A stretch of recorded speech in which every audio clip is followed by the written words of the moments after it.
Olá, alunos!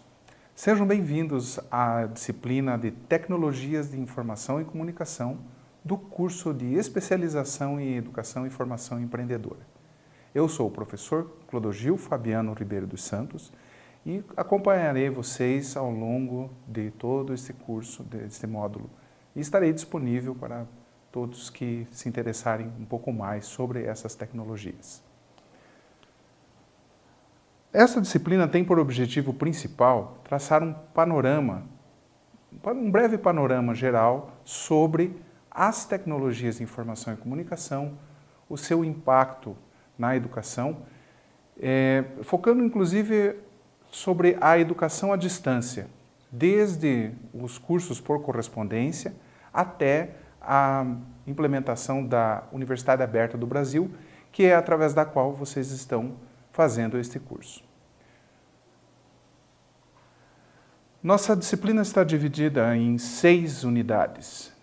Em cada uma dessas unidades serão abordados alguns aspectos relacionados a um tipo de tecnologia ou a um tipo de utilização dessa tecnologia na área educacional. Na primeira unidade, faremos um panorama geral sobre as tecnologias de informação e comunicação que têm possibilidade de serem empregadas nas aulas, em cada uma das suas disciplinas. Eu acho que a tecnologia de informação e comunicação mais disseminada e conhecida hoje é o computador. Mas não foi sempre assim, né? As tecnologias elas foram sendo incorporadas à medida que foram evoluindo. E a escola tem tentado, ultimamente, acompanhar esses desenvolvimentos. Mas nós podemos dizer que, desde a época dos cursos por correspondência, algum tipo de tecnologia já era empregado na área de ensino. Na segunda unidade, vamos tratar sobre as principais vantagens do uso das tecnologias em sala de aula. Inclusive, nós vamos tratar sobre dois tipos de abordagem. As abordagens que nós podemos dizer assim que são as principais abordagens das tecnologias na área de ensino. São elas a abordagem instrucionista e a abordagem construcionista. Por abordagem instrucionista, nós podemos dizer assim que seria uma abordagem das mais comuns, talvez a mais popular entre essas abordagens. Nessa abordagem, o computador ele figura como uma espécie de máquina de ensinar. Na mesma acepção das antigas máquinas de ensinar, lá da década de 50, de 60, que foram inventadas com o intuito de automatizar o processo de ensino. Com a admissão dos computadores, a chegada dos computadores à educação, essas máquinas foram incorporadas e seguiram no mesmo processo. Então, hoje, a grande parte das abordagens de ensino nas escolas é dentro de um paradigma instrucionista. Já a abordagem construcionista, ela tem um viés um pouco diferente. Nesta abordagem, o sujeito ele vai ensinar a máquina a executar uma determinada tarefa. Como exemplo dessa abordagem, nós podemos citar os programas de computador, ou a programação de computadores, que fazem com que a pessoa tenha que informar tudo o que o computador precisa fazer. Neste processo, o indivíduo que programa o computador, ele tem a tarefa de prever todos os passos que devem ser executados. Então, ele tem que construir todo aquele processo. Por isso, essa abordagem ela se chama construcionista. Então, como eu havia dito, nessa abordagem construcionista, a programação dos computadores ela é o principal elemento de interação entre o indivíduo e a máquina.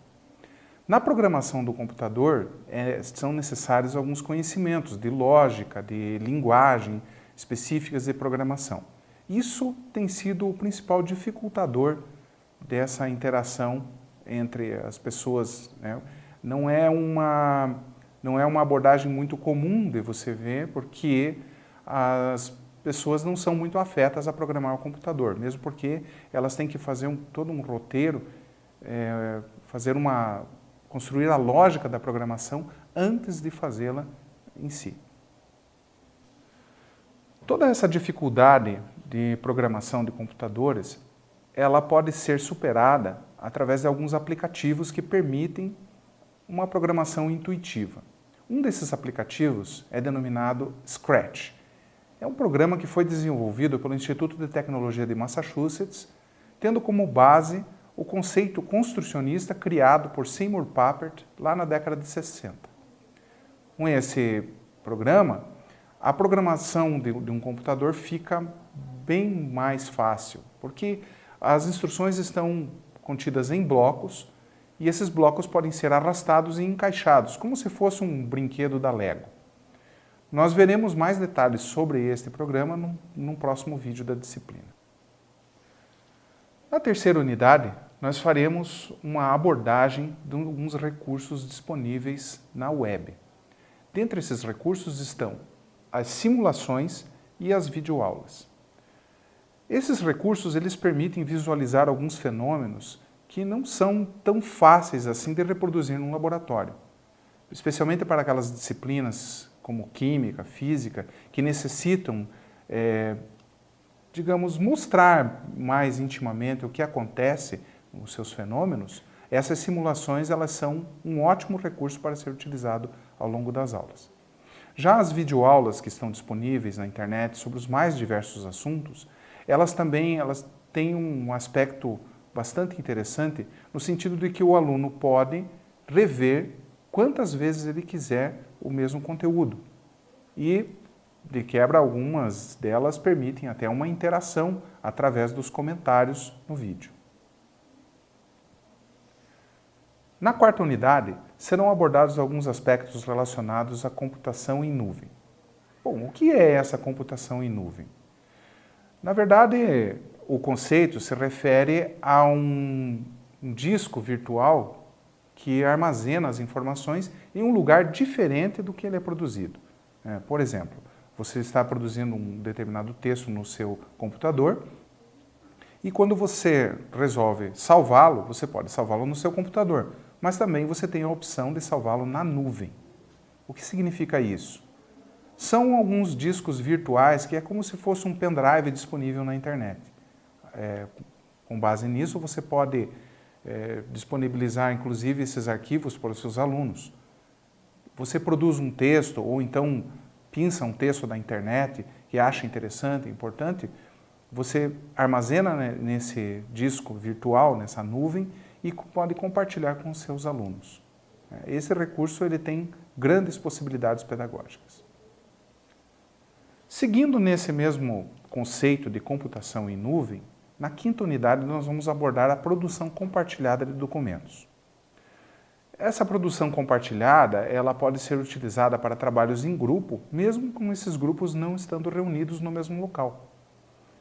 Digamos, por exemplo, você começa a produzir um determinado documento de texto e você compartilha esse documento de texto com alguns colaboradores. E vocês podem, numa reunião virtual através da internet, fazer essa construção coletiva do texto. No final, o trabalho figura como um trabalho compartilhado.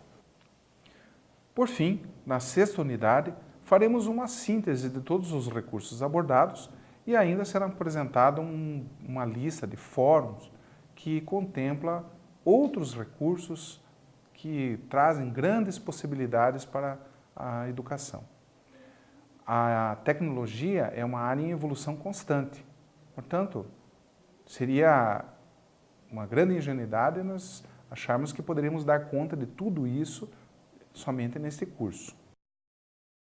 Fica então um incentivo para você, professor, você que está estudando essa disciplina, para se aprofundar ainda mais utilizando essas informações que repassamos no nosso curso. Porque, tendo em vista que a tecnologia é uma área em evolução constante, não é somente neste curso que nós conseguiremos esgotar o assunto. Eu estarei sempre à disposição para maiores esclarecimentos e poderei interagir com comentários no vídeo. Só lembrando, né, que todos esses assuntos eles serão objeto da nossa avaliação final e também das avaliações parciais que constarão do ambiente virtual de aprendizagem que vocês terão acesso. Eu agradeço a todos pela atenção e desejo que vocês tenham um bom curso. Muito obrigado.